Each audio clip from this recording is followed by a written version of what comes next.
I had $50 million sitting in my secret bank account, but my own children looked at me and saw nothing but a beggar. They treated my stepfather, a man who has never worked an honest day in his life, like a king, while they treated me like the help. I sat in silence while they humiliated me, while they mocked my clothes, and while they tried to erase me from their lives. They didn't know that the luxury house they were sleeping in, the loan they were terrified of, and the very ground they walked on belonged to me. At their bankruptcy hearing, I finally stood up and revealed the truth, and the look on their faces was worth every single penny. Before I tell you how I destroyed their world to save my dignity, please hit that like button and subscribe if you believe respect is earned, not bought. Let me know in the comments where you are watching from. My name is Ezekiel Freeman, but to the people sitting at the best table in the Pearl, Chicago's most pretentious seafood restaurant, I was just Zeke, the embarrassing old man who smelled like the past. It was my son Tyrell's 32nd birthday. I walked into the private dining room wearing my old charcoal suit. It was clean and pressed, but the lapels were wide and the fabric was worn shiny at the elbows. I bought it 20 years ago when I was still working double shifts at the docks before my logistics patent was leased by every major shipping company in the hemisphere. I could have worn the $5,000 Tom Ford suit hanging in my cedar closet or the Patek Philippe watch sitting in my safe, but I needed to see them. I needed to see them clearly without the blinding glare of my wealth. Tyrell saw me coming and his smile died instantly. He was wearing a fitted blazer that I knew he put on a credit card. He stood up not to hug me, but to block my path to the head of the table. "Dad, you made it," he said, though his voice suggested he was hoping I would get lost in traffic. I moved toward the empty seat next to him, the place of honor for a father, but Tyrell placed a heavy hand on my chest. "Not there, Zeke," he said, dropping the title of father as if it were a heavy coat he didn't want to carry anymore. "That seat is for Bishop. He likes the view of the skyline. You can sit over there." He pointed to a small wobbly chair squeezed into the corner directly next to the swinging double doors of the kitchen. Every time a waiter walked out, I would get hit with a blast of steam and the smell of old frying oil. "Bishop is your stepfather, Tyrell," I said, keeping my voice low and steady. "I am the man who raised you." Tyrell rolled his eyes, checking his reflection in a spoon. "Bishop is the man who taught me how to dream big, Zeke. You taught me how to survive. There is a difference. Now please just sit down and try not to embarrass me. Courtney's friends are here." I sat in the wobbly chair. I watched Bishop King walk in. He was 72, 2 years older than me, but he moved with the swagger of a man who believed his own con. He was wearing a velvet jacket and a gold chain that looked heavy enough to anchor a boat. He drove a rented Bentley, but he told everyone it was a lease while his investments matured. My son lit up like a child on Christmas morning when Bishop sat down. Courtney, my daughter-in-law, sat across from me. She was a woman who lived her entire life through the lens of her phone camera. She looked at my suit and then wrinkled her nose, a small, cruel gesture she didn't bother to hide. When the waiter came around with the wine list, a bottle that cost $300, he started to pour a glass for me. Courtney reached out and covered my glass with her hand. "Oh, don't waste the vintage Cabernet on Zeke," she said loudly enough for the entire table to hear. Her voice was light, airy, and laced with arsenic. "He is not used to the good stuff. His palate is more accustomed to well tap water. Just bring him a pitcher of ice water. He will be fine." The waiter froze, looking at me with pity. I felt the heat rise in my neck, not from shame, but from a simmering rage. I could buy this restaurant. I could buy the vineyard that made this wine. My driver, Michael, was waiting 2 blocks away in a Rolls-Royce Phantom that cost more than the mortgage on Courtney's childhood home. But I simply nodded at the waiter. "Water is fine," I said. Courtney laughed, a tinkling sound that grated on my nerves. "See?" she said to her friends. "He is so simple. It is actually kind of sad. We try to help him, but some people just prefer the struggle." I took a sip of my water. I watched them eat seafood towers and steaks, racking up a bill that I knew Tyrell could not afford. I watched Bishop tell stories about real estate deals that I knew didn't exist. He talked about a development in Dubai, a resort in Mexico, millions of dollars floating in the air like smoke. Tyrell hung on every word, his eyes wide with admiration. "That is amazing," Pop Tyrell said to Bishop. "You really have the golden touch." Bishop winked, flashing a smile that had charmed a dozen investors out of their life savings. "It is all about mindset, son," Bishop said, gesturing with a forkful of lobster. "You have to dress the part to get the part. You cannot walk around looking like a tragedy and expect to be treated like a triumph." He cast a sideways glance at me. The table erupted in polite, cruel laughter. I cut my chicken quietly. I was not there to argue. I was there to gather evidence. I was there to see if there was anything left of the son I drove to football practice, the boy I sat up with when he had a fever, the young man I sent to college with the overtime pay from my back-breaking shifts. Then came the gifts. Tyrell stood up and tapped his glass. "I want to make a toast," he said, "to the man who showed me what it means to be a success. To the man who stepped in and guided me when I needed a vision. To Bishop." He handed Bishop a small box. Bishop opened it to reveal a gold watch. It was flashy, likely bought on installment, but Bishop acted like he had just been crowned king. "Thank you, son," Bishop said, wiping a fake tear from his eye. "And because you have been such a good student, I have a little something for you." Bishop pulled a set of car keys from his pocket and tossed them onto the table. They landed with a heavy clatter next to the butter dish. "It is outside," Bishop announced. "A brand new Mercedes. The lease is in my name, but it is yours to drive." "You need a car that matches your ambition." Tyrell gasped. Courtney shrieked. They hugged Bishop as if he were a savior. I looked at the keys. I knew Bishop's credit score was lower than the temperature outside. That car was likely rented for the weekend or leased under a predatory subprime loan that Tyrell would end up paying for. But to them, it was magic. Then the room went quiet. Tyrell turned his gaze to me. The contrast was intentional. He wanted to highlight the difference between the stepfather who gave him a Mercedes and the biological father who drank tap water in the corner. "Well," Zeke Tyrell said, a smirk playing on his lips. "Do you have anything for me? Or did you just come for the free meal?" Courtney giggled, covering her mouth with her napkin. I reached into the inner pocket of my worn suit jacket.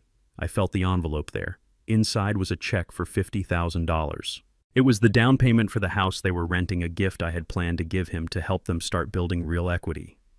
I looked at Tyrell's arrogant face. I looked at Bishop's smug grin. I looked at Courtney's disdain. I pulled my hand out of my pocket empty.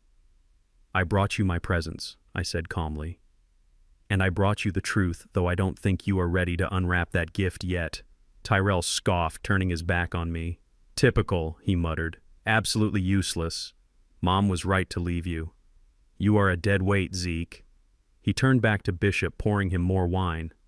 "Let's drink to real family," Tyrell shouted. I stood up. I didn't say a word. I placed a $20 bill on the table to cover my chicken and my water because I never owe anyone anything. I walked out past the kitchen, past the laughing table, and out into the cold Chicago night. I texted my driver. I texted my lawyer. The dinner was over, but the lesson was just beginning. And I promised myself as I stepped into the heated leather interior of my Rolls-Royce that by the time I was done with them, they would wish they had never asked me for a single thing. I did not even have time to loosen my tie before the pounding started on my front door. It was not a knock.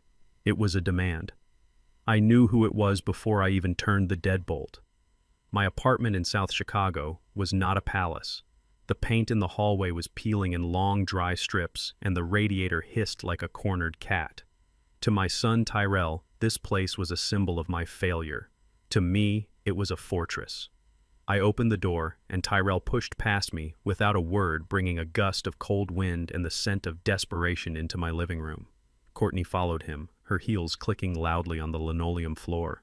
She looked around with her nose wrinkled as if she had just stepped into a sewer. Tyrell paced the small room, his hands shaking. He turned to me with eyes that were wild and bloodshot. He told me I needed to sell the apartment. He did not ask. He told me. He said Bishop had a once-in-a-lifetime opportunity. He called it a guaranteed return on a real estate development that was going to change the skyline. He needed $50,000 to buy in as a junior partner. He said Bishop was doing him a favor by letting him in at the ground level.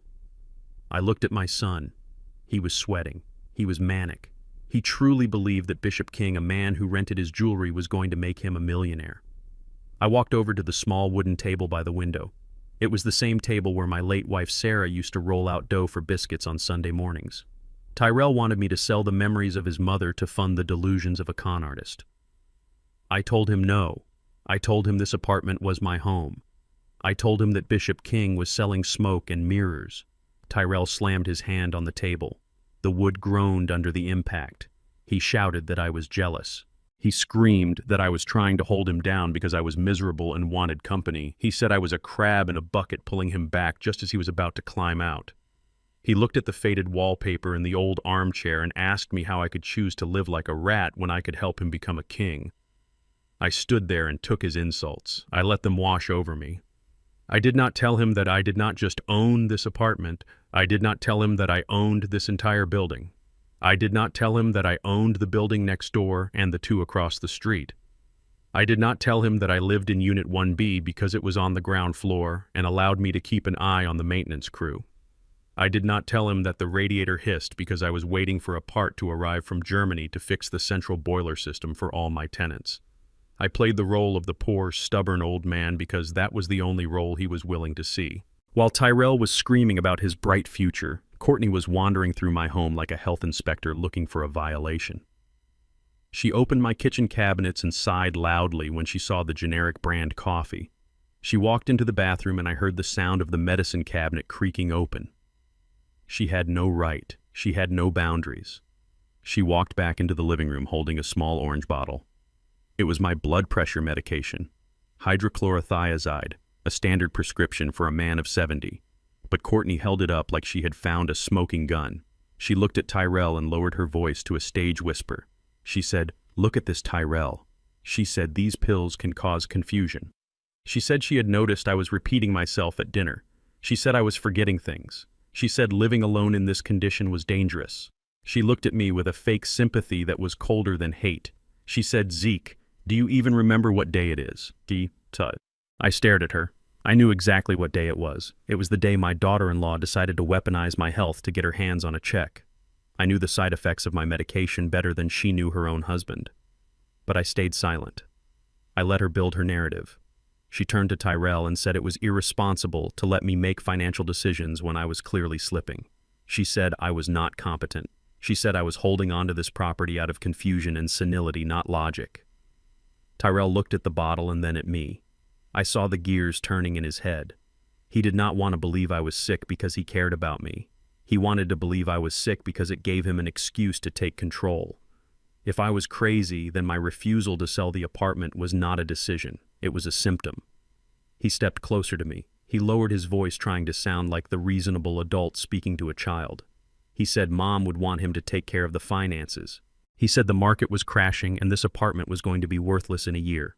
He lied to my face. He said he could sell it for me, invest the money with Bishop, and double it in 6 months. He said he would put me up in a nice place with the profits. I looked him in the eye and spoke clearly. I said I am not selling this apartment. I said I am not giving a dime to Bishop King. I said my blood pressure is fine and my mind is sharper than the knife in his pocket. The air in the room changed. The pretense of concern evaporated. Tyrell stepped back, his face twisting into a sneer. He looked at Courtney and nodded. Courtney reached into her oversized designer handbag. She pulled out a glossy brochure and a single sheet of paper filled with dense legal text. She threw them onto the table next to where my wife used to make biscuits. The brochure had a picture of smiling elderly people playing checkers under fluorescent lights. The name on the front read Shady Grove State Facility. It was not a retirement community. It was a warehouse for the forgotten. It was a state-funded storage unit for people whose families had thrown them away. Courtney tapped a manicured fingernail on the paper. She said this was the application. She said they had already spoken to a social worker. She said if I was unable to manage my assets for the benefit of the family, then I clearly could not take care of myself. She looked at me with eyes that were dead and flat. She delivered the ultimatum. She said, "Sign over the deed to the apartment so Tyrell can invest, or sign yourself into Shady Grove." She said they did not have room in their house for a useless burden. She said if I did not provide value, I did not get to be a part of their future. Tyrell stood beside her, crossing his arms. He did not look away. He did not flinch. He was backing her play. He was willing to put his father in a state-run facility, a place known for bed sores and neglect, just to get $50,000 for a man he barely knew. I looked at the brochure. I looked at the deed transfer document they had hidden underneath it. I felt a coldness settle in my chest that had nothing to do with the drafty window. This was not just greed. This was an eviction notice from my own family. They were telling me that my worth was measured only in what they could extract from me. I picked up the brochure. I looked at the smiling stock photo faces. I looked up at my son and his wife. I asked them if they were serious. I asked Tyrell if he was really going to throw me away for money. Tyrell looked at his watch. He said he did not have time for drama. He said Bishop needed the answer by morning. He said I had to choose. Be an investor or be an invalid. There was no third option. I placed the brochure back on the table. I smoothed it out with my hand. I did not yell. I did not cry. I simply told them to get out of my house. Courtney laughed. It was a sharp barking sound. She said it was not going to be my house for much longer. She said they would call Adult Protective Services in the morning. She said they would tell them I was a danger to myself. She grabbed Tyrell's arm and pulled him toward the door. As they walked out, Tyrell turned back one last time. He said he hoped I enjoyed the cold because it was only going to get colder. He slammed the door so hard the plaster dust drifted down from the ceiling. I stood in the silence of my apartment. I listened to their footsteps fading down the hallway. I walked to the window and watched them get into their leased car. I waited until their taillights disappeared around the corner. Then I walked to my bedroom closet and moved the old shoebox on the top shelf. Behind it was a wall safe. I punched in the code. Inside was a ledger and a burner phone. I took out the phone. I dialed a number I had not used in years. It was time to stop being the father and start being the landlord. If they wanted to play games with property and eviction, I was going to teach them how the game was really played. The address on the business card led to a glass tower downtown, the kind of building that charged you just to breathe the lobby air. I walked past the security desk with the confidence of a man who actually owned the building across the street, though nobody here knew that. I was just Zeke in his old coat coming to beg for scraps. Or so they thought. I took the elevator to the 35th floor. The sign on the glass doors read King Global Enterprises in gold lettering that looked like it had been stuck on yesterday. Bishop King was sitting behind a desk that was too big for the room. He was wearing a suit that shimmered under the recessed lighting, and he was shouting into a phone talking about liquid assets and offshore holdings. When he saw me, he didn't hang up. He just pointed a manicured finger at the chair opposite him and kept talking for another 5 minutes. It was a power move, a cheap one. When he finally put the phone down, he didn't offer me a hand. He leaned back, lacing his fingers behind his head, and smiled the smile of a shark that just found a wounded seal. He asked me if I had come to deliver the $50,000 personally. He asked if I had finally decided to stop holding my son back. I looked at him. I told him I was not there to invest. I told him I was there to warn him. I told him that if he took a single dime from Tyrell, I would make it my life's mission to audit every second of his existence. Bishop laughed. It was a loud, ugly sound that bounced off the glass walls. He stood up and walked around the desk, leaning against the edge so he could look down on me. He called me a washed-up dock worker. He said I smelled like grease and failure. He said men like me were jealous of men like him because we were too afraid to take what we deserved. He told me I was small. He told me I was the past. Then he leaned in close enough for me to smell the expensive scotch on his breath at 10 in the morning. He dropped the bomb. He told me I was too late to stop anything. He told me Tyrell didn't need my $50,000 anymore. He said Tyrell had already proven his loyalty. He said my son had signed a second mortgage on his house yesterday afternoon. He had cashed out all the equity he had built over 5 years and wired it directly to King Global Enterprises. I felt the blood drain from my face. That house was the only stable thing Tyrell had. It was the home where my grandchildren might have lived one day. Bishop saw my reaction and grinned. He tapped my chest with his finger. He said, Tyrell is a man of vision, Zeke. He knows you have to spend money to make money. He knows his real father is the one who can make him rich, not the one who tells him to save his pennies. I did not shove his hand away. I did not shout. I did not flip the desk. I sat perfectly still. The rage was there hot and white in my gut, but I pushed it down. I engaged the part of my brain that had built a logistics empire from a single truck. I stopped looking at Bishop as a rival and started looking at him as a liability. I started to look at the room, really look at it. I noticed that the mahogany desk had a small tag on the side that said Property of Rent a Center. I looked at the paintings on the walls. They were generic prints you could buy at any home goods store, the price tags barely scraped off the frames.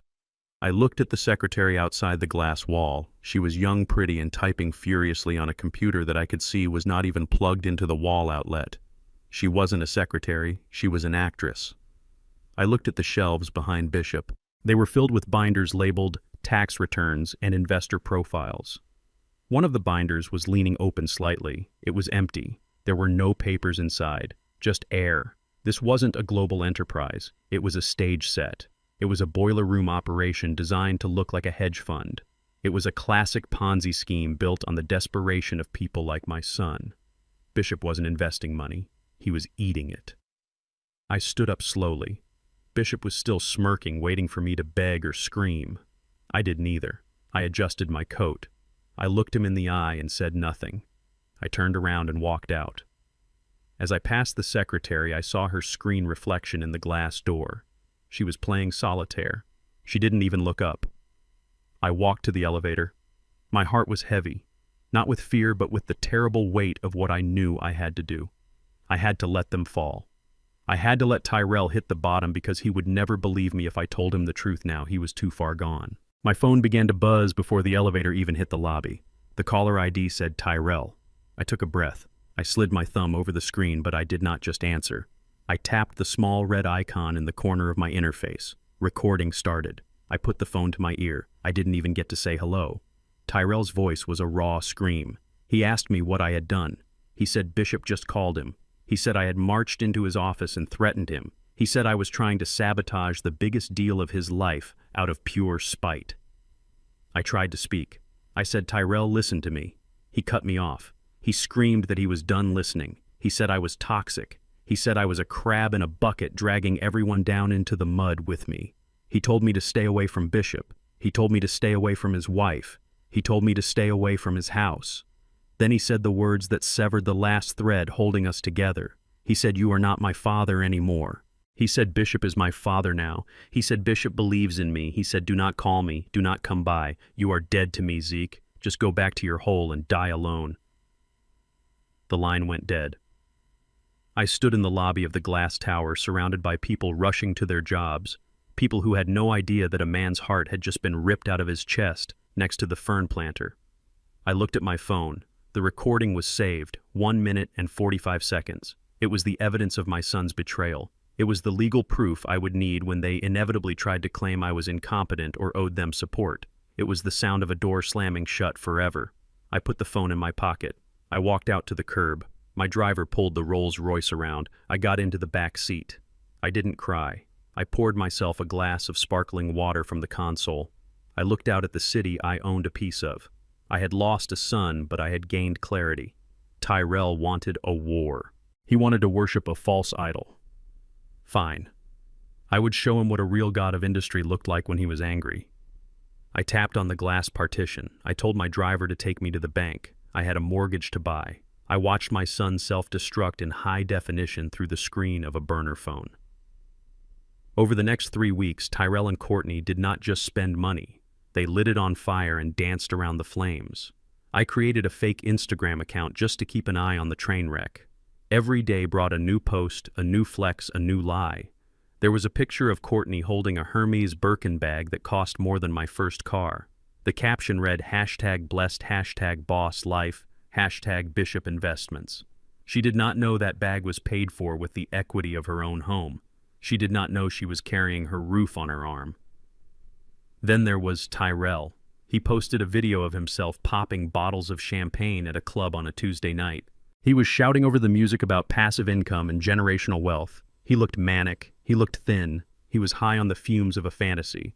Bishop King had them hooked. He was paying them small monthly dividends, likely giving them back $500 of their own money while he pocketed the other $49,500. It was the classic Ponzi drip feed. He made them feel rich so they would not notice they were bleeding to death. I sat in my peeling kitchen in South Chicago and drank my black coffee.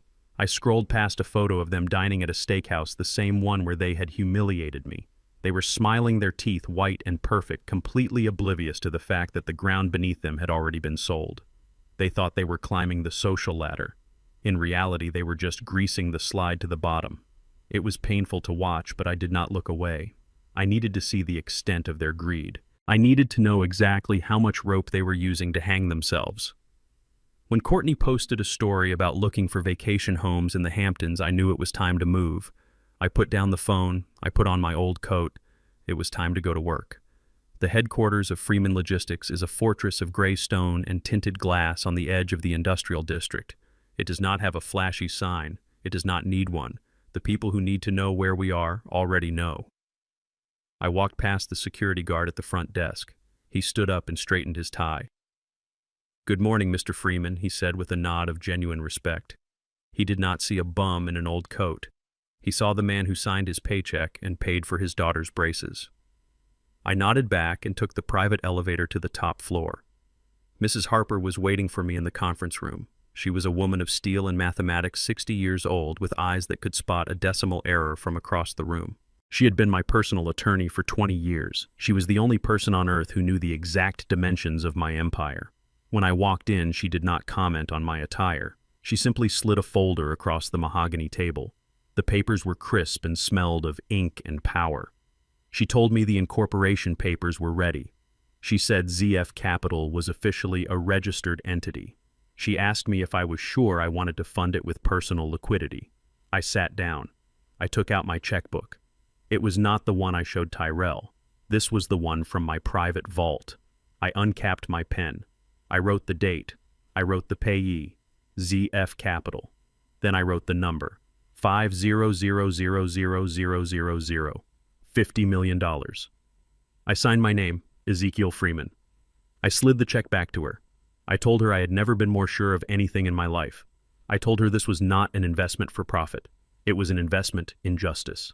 I told her that money is usually a shield, but today I was forging it into a sword. Harper looked at the check. She looked at me. She adjusted her glasses. She asked me what the first acquisition target was. She expected me to say a shipping lane or a warehouse district. I leaned forward. I told her I wanted to buy a debt. I told her I wanted to buy the mortgage on 421 Maple Drive. Harper paused. She knew that address. It was my son's house. She looked at me with a question in her eyes, but she did not ask it. She saw the look on my face. It was not the look of a father coming to the rescue. It was the look of a general cutting off the enemy's supply line. She nodded once. She picked up her phone. She said she would call the bank immediately. She said subprime mortgages were trading cheap, and the local bank would be happy to offload a high-risk loan. I stood up and walked to the window looking out over the rail yard that moved my containers across the country. I told her to make sure the transfer was airtight.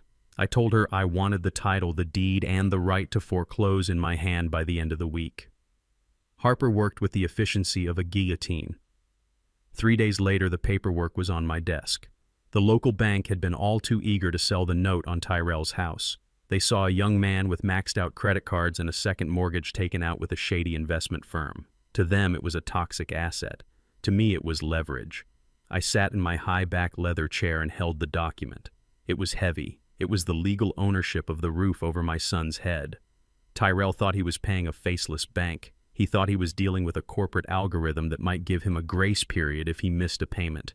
He did not know that his new landlord was the man he had called a dead weight. He did not know that ZF Capital was just me in a different suit. I looked at the terms. The interest rate on his second mortgage, the one Bishop had arranged, was predatory. It was designed to fail. Bishop had likely taken a kickback from the lender. My son was being eaten alive from both ends. I took a pen and signed the transfer agreement. It was done. I was now the silent owner of Tyrell's sanctuary. I put the document in my safe. I did not call him. I did not send a letter. I just waited. I knew Bishop's payments would stop eventually. I knew the Ponzi scheme would collapse.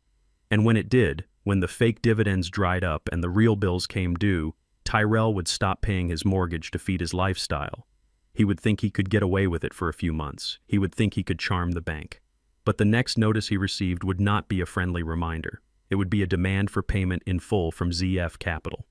I sat back and closed my eyes. I imagined the look on his face when he realized the bank was not calling. I imagined the panic. It brought me no joy, but it brought me a cold, hard satisfaction. He wanted to cut me out of his life. He wanted to erase me. But now every time he turned on a light switch, every time he walked through his front door, he was walking on my territory. He was living in my world now. And in my world, you pay what you owe. The invitation was heavy cardstock with gold leaf lettering that flaked off if you rubbed it too hard. It announced the imminent initial public offering of King Global Enterprises. It was a celebration of a company that did not exist, held in a rented ballroom at the downtown Hyatt, that smelled faintly of industrial carpet cleaner and stale ambition. I arrived late. I wore my best church suit, a navy blue number that was clean but cut in a style that died in the 90s. I did not wear it to be stylish. I wore it because I knew exactly how much it would irritate my daughter-in-law. The room was packed with people who looked hungry. There were investors in ill-fitting tuxedos and women in gowns that were too tight, all of them holding glasses of cheap champagne and looking at Bishop King as if he were a messiah who was about to turn their water into wine. Bishop was on a raised platform in the center of the room, bathed in a spotlight, holding a microphone like a rock star. He was talking about synergy and paradigm shifts using big words he clearly did not understand to hide the fact that he was selling air. I spotted Tyrell standing near the front, clapping so hard his hands must have stung. He looked desperate to believe. He looked like a man who had bet his life on a horse with 3 legs. I started to make my way toward him, weaving through the crowd of true believers. I wanted to look him in the eye one more time before the floor fell out, but I did not make it to Tyrell. Courtney intercepted me like a linebacker in a sequined dress. She appeared out of the crowd, her face a mask of panic and social terror. She grabbed my arm with a grip that was painful. She steered me away from the center of the room, pushing me toward a group of potential investors she had been charming. She looked at them with a bright fake smile, and then gestured to me with a dismissive wave of her hand. "Oh, excuse me, everyone," she said, her voice high and trilling. "This is just Zeke. He has been our family gardener for years. He is practically part of the furniture. I think he just came by to see the floral arrangements. Isn't that sweet?" The investors smiled politely, looking at me with the vague disinterest one reserves for the help. "Hello, Zeke," one of them said. "Nice work on the roses." I stood there frozen. My own daughter-in-law. The woman who was sleeping in a house I effectively owned. The woman whose credit card bills I had secretly paid for years.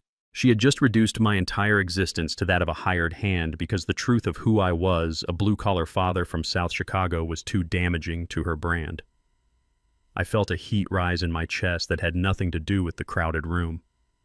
I looked at Courtney. She was glaring at me, her eyes pleading with me to play along, to be small, to be silent. I smiled. It was a cold smile. "The flowers are indeed beautiful," I said to the investor. "But you have to be careful with the soil. If the roots are rotten, it doesn't matter how pretty the petals are. The whole thing will die eventually." Courtney's smile faltered. She dug her nails into my arm and hissed under her breath for me to go find a drink in the back. She turned back to her marks, laughing too loudly at a joke that wasn't funny. I walked away, but I didn't go to the back. I went to work. I circulated through the room. I played the part of the confused old man perfectly. I shuffled. I kept my head down.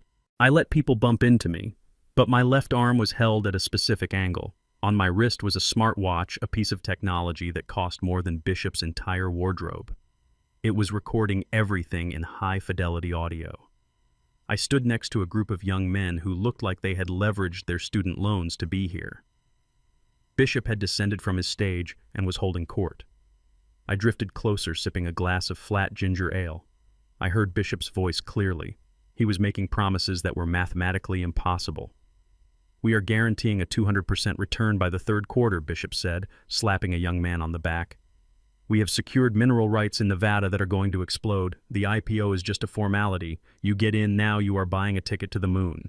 I tapped the screen on my watch. Marker added, "That was fraud. Plain and simple. You cannot guarantee returns. You definitely cannot guarantee 200% returns on mineral rights that do not exist."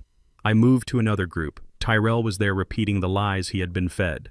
"My stepfather is a genius," Tyrell was saying. "He has insider knowledge. We are leveraging our home equity because we know it is a sure thing. We are going to be retiring in Fiji next year." I recorded that too. I recorded my son digging his own grave with his mouth. It broke my heart, but I needed the record. I needed to prove that Tyrell was not just a victim but an active participant in recruiting others into the scam. He was liable. He was exposed. I walked past a table where legal documents were being signed. I saw money changing hands. Cash, checks. I saw the greed in people's eyes. It was a feeding frenzy. Bishop King was the shark, and my son was the chum. I had enough. The air in the room was suffocating. It smelled of cheap cologne and expensive lies. I needed to wash my face. I headed for the restrooms near the kitchen entrance, the only place where the noise of the party dulled to a thrum. I walked into the men's room. It was empty except for one man washing his hands at the sink.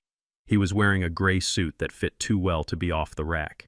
He had a haircut that was military precise. He didn't look like an investor. He looked like a shark of a different kind. I went to the sink next to him and turned on the tap. I splashed cold water on my face, trying to wash away the feeling of Courtney's hand on my arm. I looked up into the mirror. The man in the gray suit was looking at me. He didn't smile. He didn't nod. He dried his hands with a paper towel, taking his time. Then he turned to leave. As he passed me, he leaned in close. He didn't stop walking, but he spoke directly into my ear. His voice was low, flat, and terrifyingly calm. "Get him out, old-timer," he whispered. I froze. I turned to look at him. He stopped at the door, his hand on the handle. He looked back at me. His eyes were cold and hard. "Your son," he said. "Tell him to pull his money and run. Tonight. We have been building the case for 6 months. The raid is scheduled for Tuesday. It is over." He opened the door and walked out, disappearing into the noise of the party. I stood there in the silence of the tiled room. The water was still running. My heart hammered against my ribs. That was not a concerned citizen. That was the FBI. They were already here. They were inside. The timeline had just collapsed. I thought I had months to teach Tyrell a lesson. I thought I could let him fail slowly and then catch him, but I was wrong. The hammer was about to drop. If Tyrell was still listed as a partner on Tuesday, he wouldn't just lose his house. He would lose his freedom. He would go to federal prison. I looked at myself in the mirror. The gardener, the beggar, the dead weight. I turned off the water. I dried my face. I had to make a choice. I could let justice take its course and watch my son go to jail for his stupidity and greed. Or I could try one last time to save him from the fire he had lit. I walked out of the bathroom. I didn't look at the stage. I didn't look at the investors. I looked for my son. I had to warn him. Not as the landlord, not as the millionaire, but as the father who remembered holding him when he was small enough to fit in one arm. I had to try, even if he hated me for it, even if he spit in my face. I had to give him one last chance to jump off the sinking ship before the torpedo hit. The snow in Chicago does not fall gently, it attacks. It comes in sideways off the lake like 1,000 frozen needles seeking out every gap in your clothing. I drove my old truck to Maple Drive because taking the Rolls-Royce would have defeated the purpose. I needed to be Tyrell's father tonight, not his banker. I pulled up to the house that I technically owned. The windows were glowing with warm yellow light. I could see the silhouette of a Christmas tree in the living room window, even though it was only November. They were playing house inside a structure that was built on quicksand. I walked up the driveway. The wind whipped my coat around my legs. My knuckles were raw from the cold, but I pounded on the heavy oak door with everything I had. I did not ring the bell. This was not a social call. This was a rescue mission.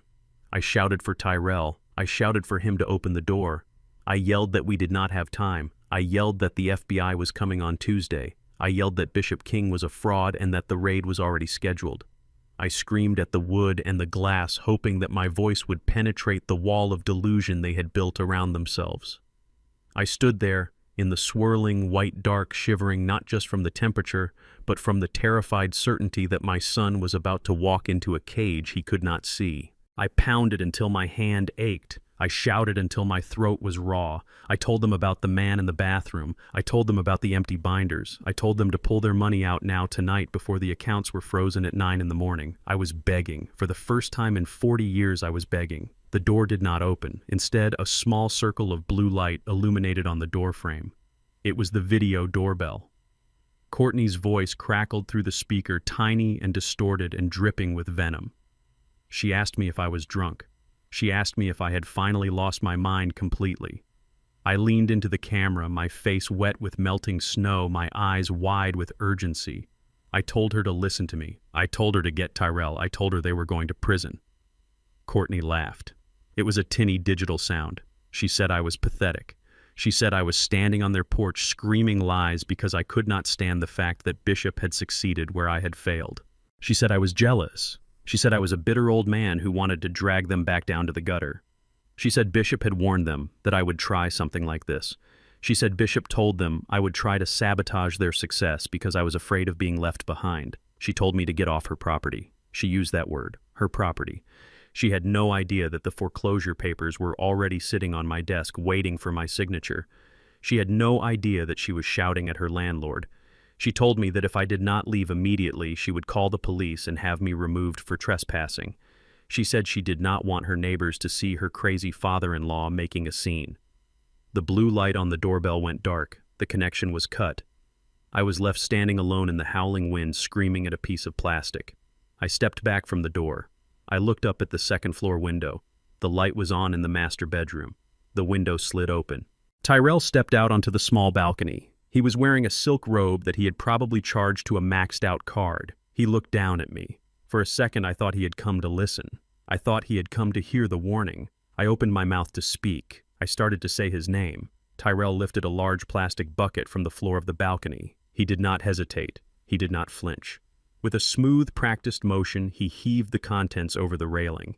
The water hit me like a physical blow. It was ice cold. It soaked my hair, my coat, my shirt. It ran down my neck and into my boots. In the sub-zero temperature, the shock was instantaneous. My body seized. The air was punched out of my lungs. I stood there gasping, freezing, the water already beginning to stiffen my clothes. Tyrell leaned over the railing. He shouted down at me. He told me to cool off. He told me to wash away the jealousy. He said I was a stain on his life, and he was washing me away. He slammed the window shut and drew the curtains. I stood there in the snow. I was shaking violently, but the cold inside my chest was far worse than the ice on my skin. I couldn't feel my fingers, but I could feel the death of my hope. My son was gone. The boy I raised was dead. The man in that house was a stranger who had just assaulted me. I had tried to save him as a father. He had rejected me as an enemy. I turned around. I walked back to my truck, my clothes crunching as they froze. I got inside and turned the heater to the maximum, but I knew I would never feel warm again. I reached into my wet pocket and pulled out my phone. My fingers were stiff and clumsy. I found the number for Harper. I did not call. I typed 2 words. Proceed immediately. I hit send. I watched the message deliver. Then I put the truck in gear and drove away. I was done saving Tyrell Freeman. It was time to collect what he owed. 3 months passed in a silence that was heavy and cold, like the winter air settling over the lake. I did not call my son. I did not drive past the house I secretly owned. I sat in my corner office at Freeman Logistics and I waited. I watched the news feeds and the financial tickers on my wall of screens. I knew the timing. I knew the math. A Ponzi scheme is a living thing and it needs constant food to survive. When the new money stops coming in, the beast starves and dies. It happened on a Tuesday morning just as the sky was turning the color of a bruised plum. The breaking news alert flashed across every monitor in Chicago. Federal agents had raided the offices of King Global Enterprises. The footage was chaotic. Men in windbreakers with those 3 yellow letters on the back were carrying out boxes of files. They were the same empty binders I had seen months ago, now evidence of a crime that ran into the millions. The chyron at the bottom of the screen read, CEO missing in multi-million-dollar fraud. Bishop King was gone. He had vanished into the ether, likely on a non-extradition flight to a country with warm beaches and banking secrecy laws. He left behind a crater where my son's future used to be. I watched the news anchor explain the mechanics of the collapse. It was textbook. Bishop had been paying old investors with new money skimming the top for his Bentley leases and his gold chains. But the music had stopped and there were no chairs left. I sipped my coffee black and hot. I felt no joy. I felt no vindication. I only felt the grim certainty of gravity. What goes up on a lie must come down in ruins. The fallout hit Maple Drive with the speed of a shockwave. I knew exactly when it happened because I had set up alerts on the mortgage account. Tyrell tried to use his debit card at a gas station. Declined. Courtney tried to buy a latte. Declined. Their accounts were not just empty. They were frozen by federal regulators as part of the sweeping investigation into Bishop's associates. They were radioactive. But the banks were the least of their problems. Bishop had not just taken their cash. He had used Tyrell's personal information, his social security number, and his signature to secure high-interest loans from men who did not use lawyers to collect debts. I saw the footage from the security camera I had legally installed to monitor the perimeter of my property. A black SUV with tinted windows pulled up to the driveway. 2 large men got out. They did not knock on the door. They kicked it. I watched on my screen as Tyrell cowered in the doorway, his face pale and sweating. I saw Courtney screaming behind him, clutching her robe. The men were not there for conversation. They were there to deliver a message. One of them grabbed Tyrell by the collar of his silk shirt and slammed him against the brickwork. They left him with a bruised rib and a deadline. He had inherited Bishop's debts, but not his getaway plane. Inside the house, the panic was absolute. I could practically smell the fear through the video feed. They were trapped in a luxury cage with no food, no money, and predators circling the lawn. They called Bishop's number 100 times. It went straight to voicemail. They called their friends. No one answered. They were toxic. They were alone. They had burned every bridge they had, including the one that led to me. They sat in the dark because the power company had cut the electricity an hour ago, huddled together on a sofa they did not own in a house that was already lost. Then came the final blow. The one I delivered personally, though they did not know it came from me. I instructed Harper to send the letter. It was sent via certified mail requiring a signature. I watched on the camera as the mail carrier handed the thick envelope to a trembling Courtney. She tore it open right there on the porch, her hands shaking so hard she almost dropped the paper. It was on heavy bond paper with the letterhead ZF capital. It was not a warning. It was not a request for payment. It was a notice of default and acceleration. It stated clearly that due to non-payment and violation of the loan terms, the lender was exercising its right to foreclose. The house was no longer theirs. They had 30 days to vacate the premises, 30 days to pack their fake designer bags and their leased furniture, 30 days to find a hole to crawl into.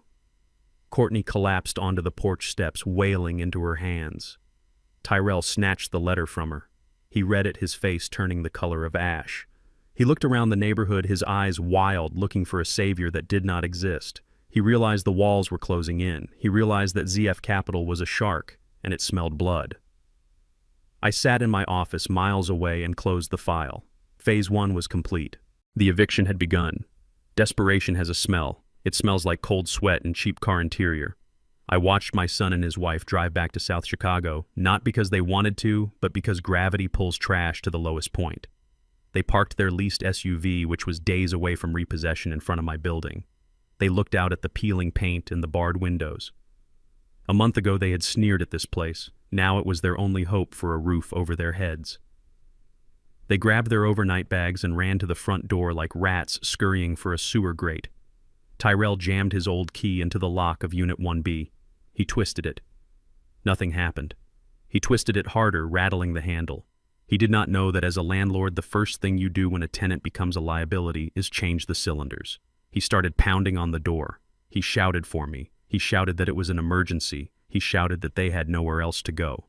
He thought I was inside, sitting in my armchair waiting to be gracious. He was wrong. The door flew open, but it was not me standing there. It was Marcus, the Hammer Washington, a heavyweight boxer I had rented the unit to for $1 a month just to keep the riffraff out. Marcus filled the doorway. He was 6'5" of muscle and bad attitude. He looked down at Tyrell and Courtney shivering in their designer coats. Tyrell stammered. He asked where his father was. He said this was his father's apartment. Marcus did not blink. He told them nobody named Zeke lived there anymore. He said the unit was leased. He said I was gone. Courtney tried to push past him, her desperation making her stupid. She screamed that she needed to come in. She screamed that she had rights. Marcus simply placed a hand the size of a shovel on Tyrell's chest and shoved. It was not a violent shove, just a firm reminder of physics. Tyrell flew backward off the stoop and landed hard on the frozen pavement. Marcus told them that if they came back, he would not be so polite next time. He slammed the door. The sound echoed like a gunshot in the empty street. They scrambled back to their car, locking the doors as if the neighborhood itself was trying to eat them. They were hyperventilating. The heater was blasting, but they were shaking with a cold that went down to the bone. Tyrell pulled out his phone. His hands were trembling so badly he dropped it twice before he could dial. He called my number, the number he had ignored for years, the number he had blocked when he was riding high with Bishop. He put it on speaker. The automated voice was cool and final. The number you have reached has been disconnected or is no longer in service. Tyrell stared at the phone. He dialed again. Same result. He tried to text me. Message failed to deliver. He looked at Courtney, and for the first time I saw the dawn of true terror in his eyes. He realized I was not just mad. I was not just sulking. I had erased myself. I had vanished. To them, I was the safety net that was always supposed to be there no matter how much they cut the strings. Now they were falling and there was nothing below them but concrete. They sat in that car for an hour calling everyone they could think of. They called the hospitals. They called the police non-emergency line asking if an old man had been found confused or wandering. They were told nothing. They realized that without me, They had no access to resources. They had no access to my small pension they thought they could steal. They had no access to the apartment. I had become a ghost. And ghosts cannot be manipulated. Ghosts cannot be guilted into signing checks. They were alone in a city that wanted to devour them with predators closing in from every side. Courtney started rummaging through a box of old papers they had managed to grab from their house before the eviction notice became a physical removal. It was a desperate search for anything they could sell or leverage. She was throwing tax returns and old birthday cards into the back seat. Then she stopped. Her hand froze on a document that was yellowed with age. It was a copy of a life insurance policy I had taken out 30 years ago when I was working the docks. It was a standard term life policy with a payout of $100,000. I had forgotten I even had it in that box. To me, it was pocket change. To them, it was a fortune. Courtney held the paper up to the dashboard light. Her eyes scanned the terms. Beneficiary Tyrell Freeman. Her breathing changed. It slowed down. The panic in her face smoothed out into something sharp and focused. She looked at the date. It was still active. She looked at the payout conditions. Death, or declared death in absentia after a period of missing person status. She turned to Tyrell. Her eyes were not the eyes of a scared wife anymore. They were the eyes of a wolf that had just found a wounded deer. She whispered that $100,000 could get them out of the country. She said it could buy them new identities. She said it could fix everything. Tyrell looked at the paper and then at her. He asked what she meant. He said I wasn't dead. Courtney looked out the window at the dark, empty street where I had supposedly vanished. She said I was old. She said I was confused. She said people like me went missing all the time in neighborhoods like this. She said if I never came back, it would be a tragedy, but it would also be a solution. She looked back at Tyrell, and the predatory gleam in her eyes was unmistakable. She said that if I was already missing, maybe they just needed to make sure I stayed missing. She said that if the police thought I had wandered off into the cold and had an accident, nobody would look too closely. Tyrell did not pull away. He did not tell her she was crazy. He looked at the policy. He looked at the dollar sign. And then he looked at her and nodded. In the silence of that car, I watched my son agree to the idea that my death was the only way he could live. My private investigator slid a manila envelope across the mahogany desk of my hidden office. The contents were not just evidence of greed, they were evidence of a conspiracy to commit bodily harm. There were grainy telephoto shots of Courtney meeting with a man in a parked car behind a derelict strip mall. The man was Dr. Eris, a disgraced physician who had lost his license 3 years ago for running a pill mill. He was known on the street as the guy you went to when you needed a signature on a document that no ethical doctor would touch. The investigator laid out the timeline. Courtney had paid Eris $2,000 in cash she got from selling her engagement ring. In exchange, Eris was preparing a retroactive medical file. It stated that I had been showing signs of violent dementia for years. It claimed I was a danger to myself and others. It recommended immediate involuntary commitment to a state facility, but the file was just the paperwork. The physical weapon was in the receipt the investigator placed on top of the photos. It was from an online black market pharmacy. Courtney had ordered a bottle of liquid benzodiazepines concentrated strength. It was enough to knock out a linebacker for 2 days. If given to a man of 70 with a history of heart trouble, it could stop his pulse completely. They were not just trying to put me away. They were willing to risk killing me to get the guardianship papers signed. If I was incapacitated, they became my legal proxies. They could access my accounts, liquidate my assets, and pull the plug on my life support whenever it became convenient. I looked at the photos of my daughter-in-law buying the chemical handcuffs she intended to put on my brain. I felt a cold rage that was sharper than any knife. They wanted to play doctor. I decided it was time to schedule an appointment. The lure came 2 days later in the form of a frantic email to my old address, which they knew I still checked on my phone. It was a forwarded message from a fake email account labeled St. Mary's Urgent Care. It claimed that my recent blood work showed markers for a rapid onset neurological event. It was a clumsy forgery pasted together with medical jargon they probably found on Wikipedia. Tyrell followed it up with a message to a burner number he had managed to track down, likely by going through my old phone records. He begged me to meet them. He said he wanted to make sure I was safe. He said he wanted to discuss treatment options. He said he wanted to make peace before I forgot who he was.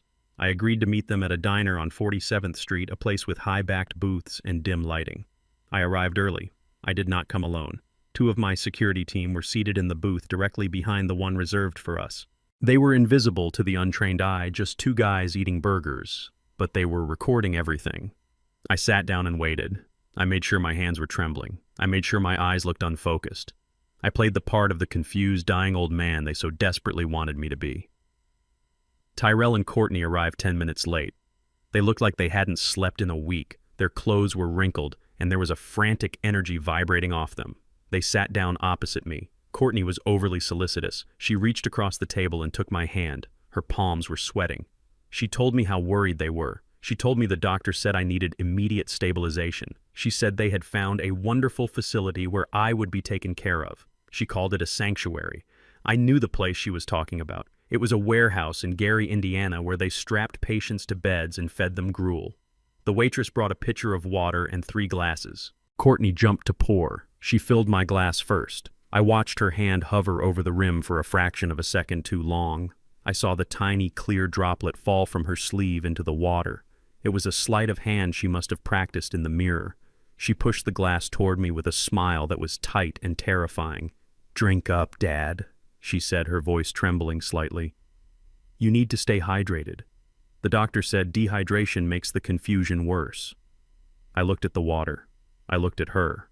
I looked at Tyrell. He was staring at the table, unable to meet my eyes. He knew. He was letting her do it. I reached for the glass. My hand shook violently. I knocked my fork off the table. It clattered loudly onto the tile floor. Tyrell and Courtney both flinched and looked down instinctively. In that split second of distraction, I moved. My hand steadied instantly. I switched my glass with Courtney's. The movement was a blur. By the time they looked back up, I was holding the fork and looking confused again. I picked up the glass that had been sitting in front of her. I took a long sip. "Your turn, Courtney," I said. "You look thirsty." She didn't hesitate. She was so focused on watching me die that she didn't even look at what she was holding. She grabbed the glass I had pushed toward her and drained half of it in one gulp. 10 minutes passed. We talked about the weather. We talked about my health. Then Courtney's speech began to slur. Her eyelids drooped. She giggled at nothing. The drug hit her fast and hard. Her filter evaporated. She leaned across the table and pointed a limp finger at me. "You know, Zeke," she mumbled, her head lolling to the side, "you are going to love the new place. It smells like pee, but it is cheap. So cheap. $400 a month. That leaves plenty for us." Tyrell's eyes went wide. He tried to grab her arm, but she swatted him away. She continued her confession, her voice thick and syrupy. "We are going to get guardianship, Zeke. We are going to sign the papers while you are drooling in the corner. We are going to take the house back. We are going to take the pension. We are going to take it all. You are just a useless old bag of bones anyway." She laughed, a wet, gurgling sound, and then her head hit the table with a thud. She was out cold. I stopped shaking. I sat up straight. I looked at Tyrell, who was staring at his unconscious wife in horror. I pulled out a napkin and wiped my mouth. "I told you I was not thirsty, Tyrell," I said, my voice steady and cold. Tyrell looked at me. He realized then that I was not confused. He realized I was not sick. He realized he was sitting across from a man who had just outmaneuvered him without standing up. I stood up. I threw a $100 bill on the table. I told him to take her to the hospital. I told him to tell the doctors what she took.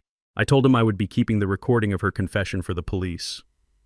I walked out of the diner, leaving my son with a comatose wife and the realization that he had just tried to poison the only person who could have saved him. I did not call the police on my son for the poisoning attempt immediately because prison was too easy for him. I wanted him to lose everything first. I wanted him to feel the walls close in until he had no air left to breathe. Tyrell made his move 3 days after Courtney was discharged from the hospital. He walked into the office of a discount bankruptcy attorney, someone whose face was on a billboard next to the highway. He filed for Chapter 7 protection. It was a desperate gambit, but a calculated one. He knew that bankruptcy triggers an automatic stay. It stops all collection efforts. It stops the foreclosure dead in its tracks. He thought he had bought himself time. He thought he had found a loophole that would let him keep the lifestyle he had stolen. Under the homestead exemption laws, he believed he could wipe out the unsecured debts from Bishop's Sharks and force the mortgage holder to renegotiate the terms. He was banking on the idea that ZF Capital was a massive faceless hedge fund in New York or London. He assumed that a fund managing billions would not waste time and expensive legal fees chasing a single residential mortgage in Chicago. He thought he was a rounding error to me. He thought he was insignificant. He did not know that ZF Capital had only one asset and one mission. He did not know that the entire board of directors was sitting in a Rolls-Royce watching him sign the papers that would seal his fate.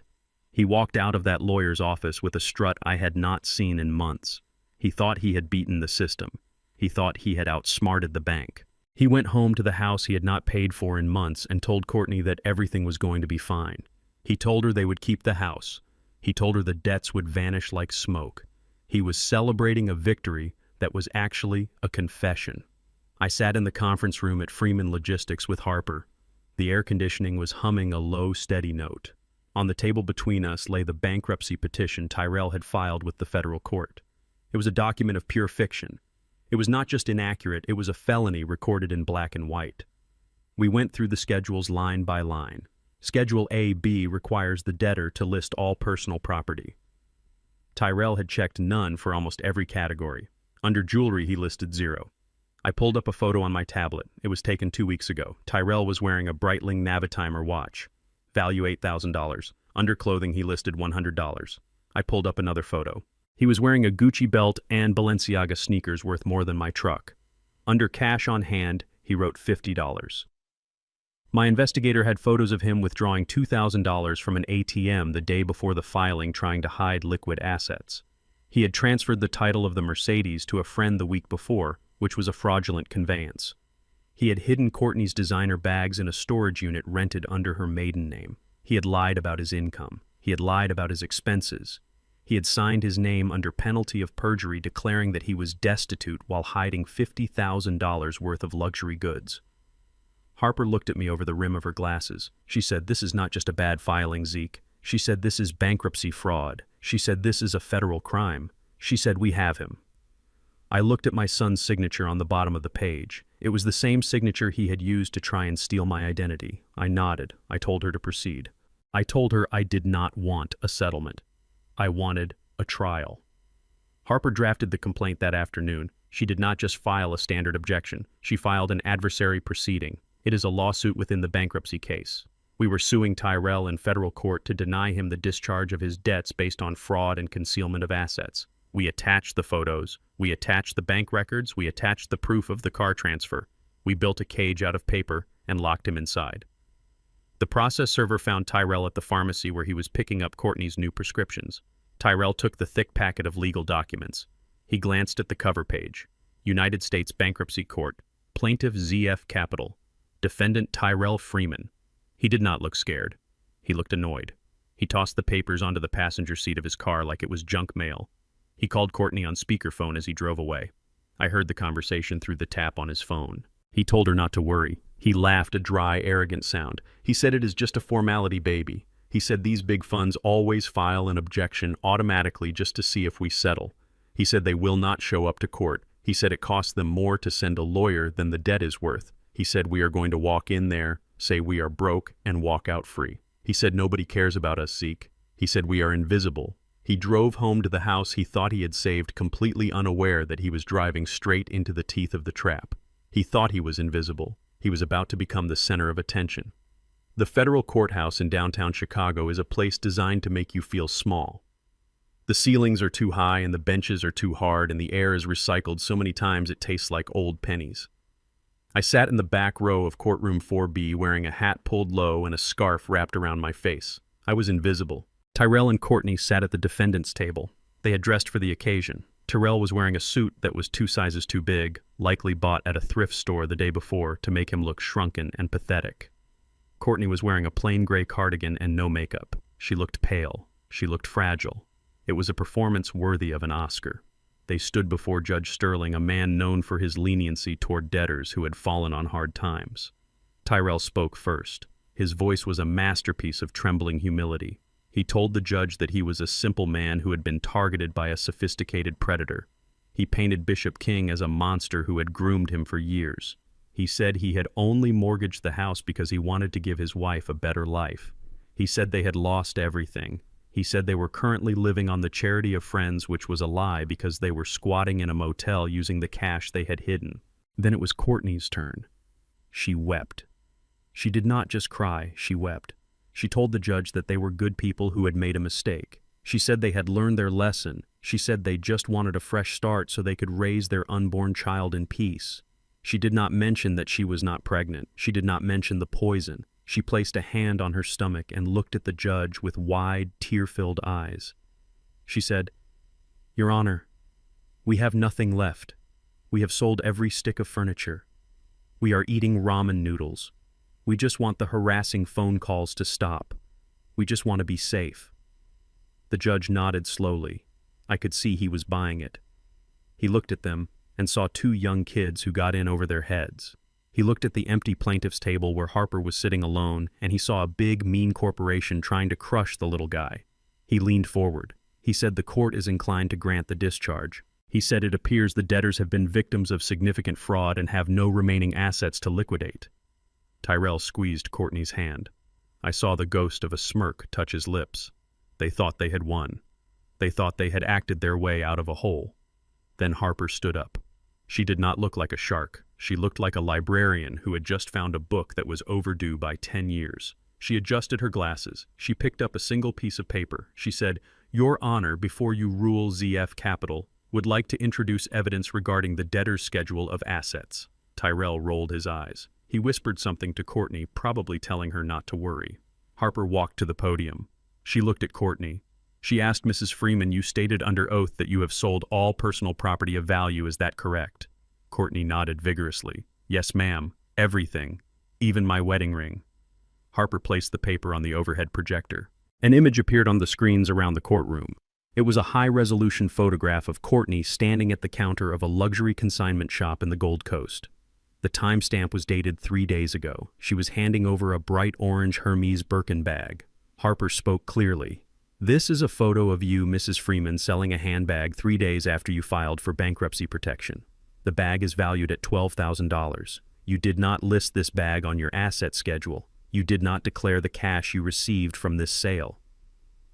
Courtney went white. She stammered. She said that was an old fake. She said she only got $50 for it. Harper switched the slide. It was a copy of the receipt from the shop. It showed a cash payout of $7,500. Harper looked at the judge. "Your Honor, the debtor concealed a luxury asset, sold it for cash post-petition, and failed to report the income. This is not a mistake. This is bankruptcy fraud. And we have reason to believe this is just the tip of the iceberg. We have evidence of a Breitling watch sold last week. We have evidence of cash withdrawals. The debtors are not destitute. They are hoarding assets while asking this court to wipe away their obligations." The atmosphere in the courtroom shifted instantly. The temperature dropped 10 degrees. Judge Sterling's face hardened. He looked at Tyrell and Courtney. The sympathy was gone. It was replaced by the cold anger of a man who realizes he is being played. Tyrell stood up, knocking his chair back. He shouted that it was a lie. He shouted that the photos were doctored. He said ZF Capital was harassing them. He said, "Who are these people anyway?" He said, "Why are they obsessed with us? It is just a mortgage." The judge banged his gavel. He told Tyrell to sit down. He turned his gaze to Harper. He asked if the plaintiff had a representative present who could speak to the intent of the foreclosure. He asked if ZF Capital was willing to negotiate a payment plan given the revelations of fraud, or if they were seeking immediate liquidation of the collateral. He looked over his spectacles at Harper. He said, "Ms. Harper, does your client have a specific position on how they wish to proceed with these assets? I would like to hear from the principal of ZF Capital directly if possible. Is there a representative in the building, or are we dealing with a board of directors in New York?" Harper smiled. It was a very small, very dangerous smile. She said, "Your Honor, ZF Capital is a sole proprietorship. The chairman takes a very personal interest in his investments. He is not in New York." Tyrell scoffed. He muttered that nobody cares about a $50 million fund chairman coming to a bankruptcy hearing for a suburban house. He said they are probably sending some junior VP to waste our time. Harper turned to the back of the courtroom. She looked directly at where I was sitting. She said, "Actually, Your Honor, the chairman is entering the courtroom right now." I stood up. I took off the hat. I unwound the scarf. I unbuttoned my old trench coat and let it slide off my shoulders onto the bench. Underneath, I was wearing a bespoke charcoal suit that cost more than Tyrell's car. I adjusted my silk tie. I picked up my leather briefcase. I walked down the center aisle. The sound of my shoes on the floor was a steady rhythmic hammer beat. Tyrell turned around. He looked at me. He blinked. He did not understand what he was seeing. He saw his father, but he did not see the gardener. He saw a man who walked with the weight of a titan. He saw the suit. He saw the watch. He saw the eyes that had watched him throw water on a beggar in the snow. I walked through the gate. I stood next to Harper. I looked at the judge. I looked at my son. I said, "Good morning, Your Honor. My name is Ezekiel Freeman. I am the chairman of ZF Capital. And I am the owner of the debt, the house, and the very expensive watch my son is currently hiding in his sock." The double doors at the back of the courtroom swung open with a heavy thud that sounded like a vault sealing shut. Every head turned. In a federal courtroom, people usually look expecting to see a lawyer running late or a witness looking terrified. They do not expect to see a king. I walked through the frame not with the shuffle of the old man from South Chicago, but with the stride of a man who has spent 40 years walking through steel mills and boardrooms. I was not wearing the charcoal suit from the thrift store. I was wearing $5,000 of Italian wool cut by a tailor in London who only sees 3 clients a year. The fabric was midnight blue so dark it absorbed the light around me. My shirt was crisp white silk. My tie was a silver blade. On my wrist, the platinum watch caught the overhead fluorescent lights and threw them back with a cold, hard glare. I did not look at this floor. I looked straight ahead. I walked with the rhythm of a metronome, steady and unstoppable. The air in the room changed. It grew heavier. The bailiff who had been slouching by the door straightened his spine instinctively. He did not know who I was, but his lizard brain recognized power when it walked past him. I was not Zeke the gardener. I was not Zeke the burden.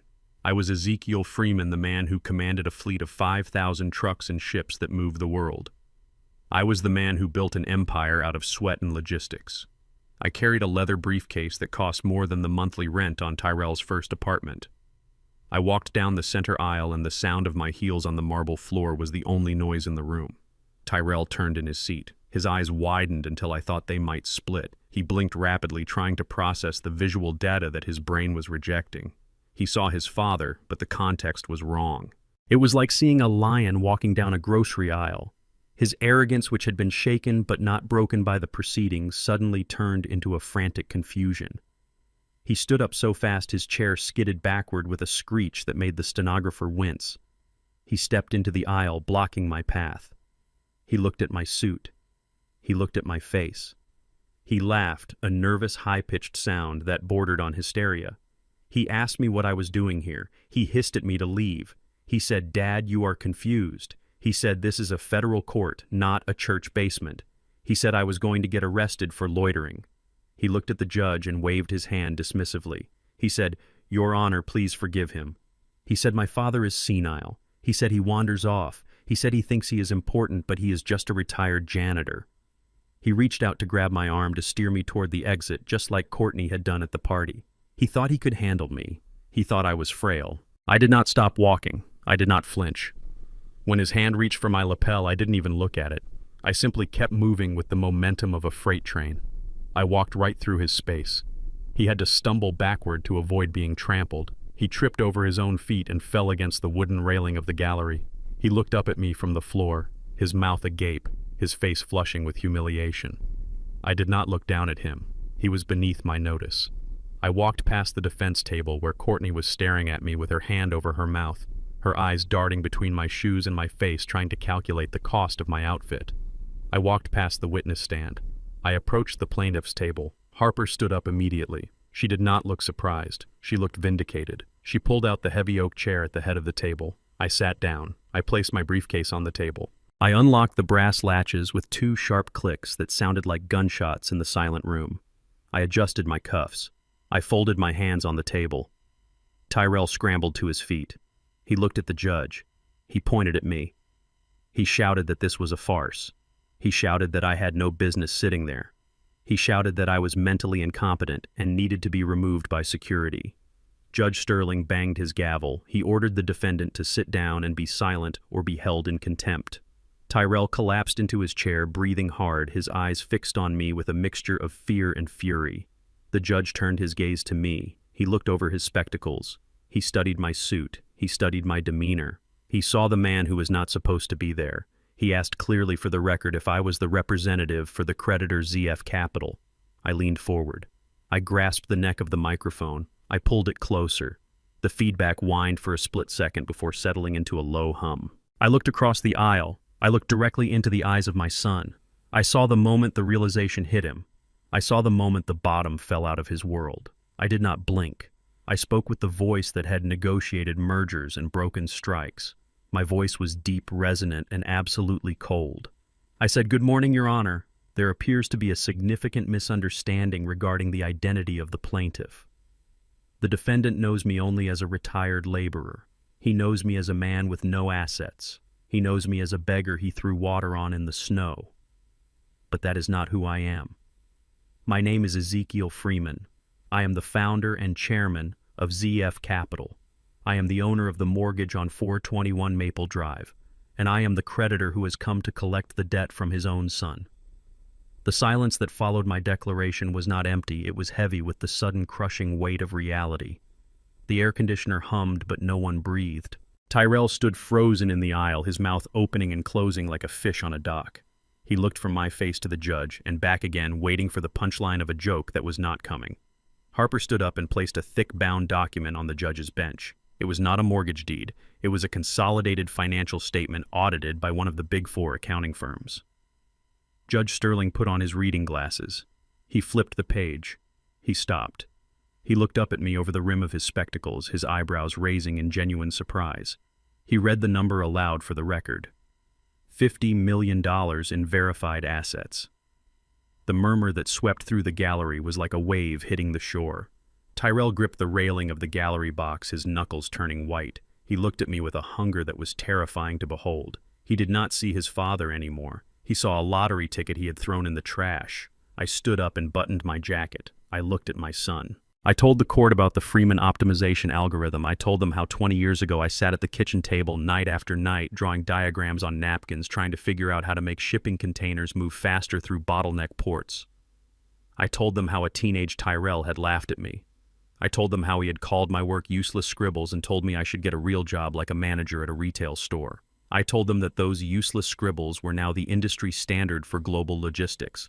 I told them that every time a ship docked in Los Angeles or Rotterdam or Shanghai, my algorithm determined where the boxes went. I told them that the patent he mocked was currently generating royalties that paid for the building we were standing in. I saw the realization hit him. He had grown up in the shadow of a giant and had mistaken it for darkness. He had spent his life chasing the illusion of wealth from a con man while the real empire was being built in the room next door. I nodded to Harper. She tapped a key on her laptop. The large screens mounted on the walls of the courtroom flickered to life. The video was grainy at first, the night vision camera struggling with the low light and the driving snow. But the audio was crystal clear. The sound of the wind howling through the microphone filled the room, making the jurors pull their coats tighter. Then came the voice. My voice. Hoarse and desperate. I was begging my son to listen. I was warning him about the FBI. I was trying to save him. Then the camera angle shifted. It showed the second-floor balcony of the house on Maple Drive. It showed Tyrell stepping out in his silk robe. The contrast between the warm light spilling from the bedroom and the freezing darkness outside was stark. The court watched in horrified silence as my son lifted the heavy plastic bucket. They watched him heave the water over the railing. They heard the splash. They saw me stagger back, the ice water soaking my coat instantly. They heard Tyrell's laughter. They heard him tell me to wash away the jealousy. They heard him tell me to freeze. The video ended with the sound of the window slamming shut, leaving an old man shivering alone in the dark. The screen went black. I looked at the jury. Their faces were twisted in disgust. One juror, a middle-aged woman, was glaring at Tyrell with pure hatred. Judge Sterling looked down at the defendant. His expression was no longer neutral. It was the look of a man who wanted to jump over the bench. Tyrell shrank in his seat. He tried to make himself small. He tried to hide from the undeniable proof of his own cruelty. There was no defense for this. There was no spin. He was not a victim. He was a monster. Courtney stood up. Her chair scraped loudly against the floor. She was trembling violently, her face a mask of panic and calculation. She looked at the judge, and then she looked at me. She burst into tears, but they were the dry, heaving sobs of someone who has been caught, not someone who is sorry. She stammered.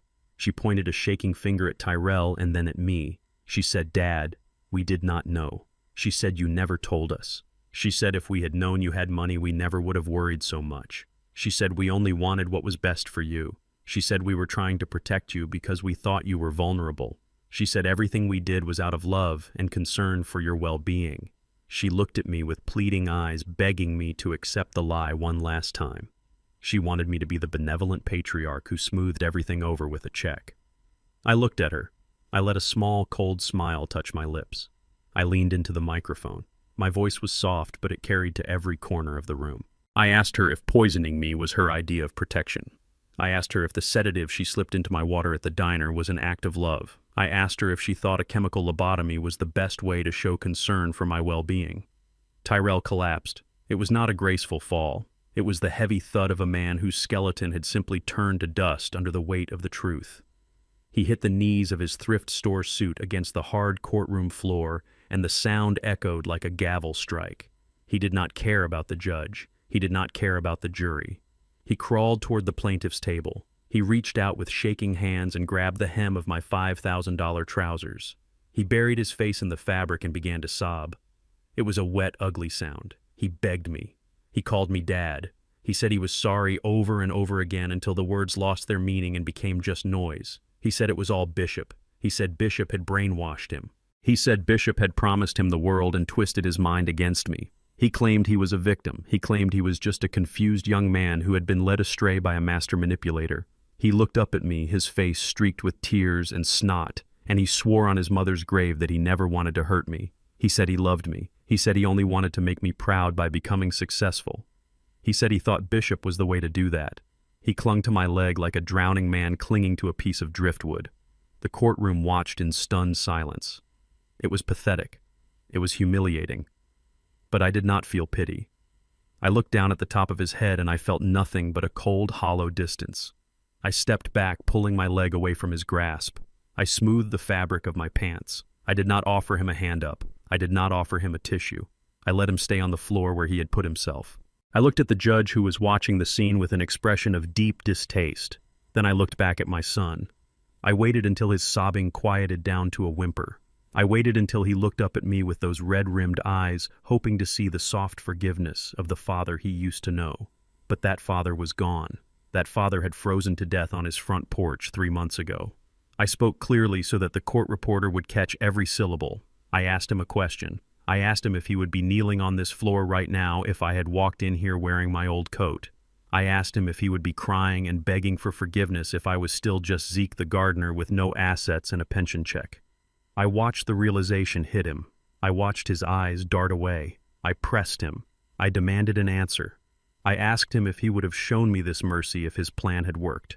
I asked him if he would be holding my hand and calling me Dad while he signed the papers to commit me to a state facility in Gary, Indiana. I told the court exactly what that facility was. I described the smell of bleach and urine. I described the restraints. I described the isolation. I told them that was the retirement plan my son had designed for me. I told them he was not crying because he was sorry. I told them he was crying because he realized that the man he tried to throw away was the only man who could save him, and that man was no longer interested in the job. Tyrell tried to speak, but he choked on his words. He knew I was right. He knew that if I were poor, he would be stepping over my body to get to the door. He knew that his remorse was directly tied to my net worth. I turned to the judge. I said, "Your Honor, this man claims he was manipulated. He claims he was a passive victim of a con artist. He claims he loves me. But love does not try to chemically lobotomize its object. Love does not steal, and love certainly does not commit felonies to expedite an inheritance." Courtney let out a small gasp from the defense table. She knew where I was going. She tried to signal Tyrell to shut up, to stop looking at me, but it was too late. I nodded to Harper. She opened her briefcase. She pulled out a single document enclosed in a clear plastic evidence bag. It was not a bank statement. It was not a deed. It was a copy of the life insurance policy Courtney had found in the car, the one they thought would solve all their problems. I held it up. I walked over to the witness stand where the clerk accepted it and handed it to the judge.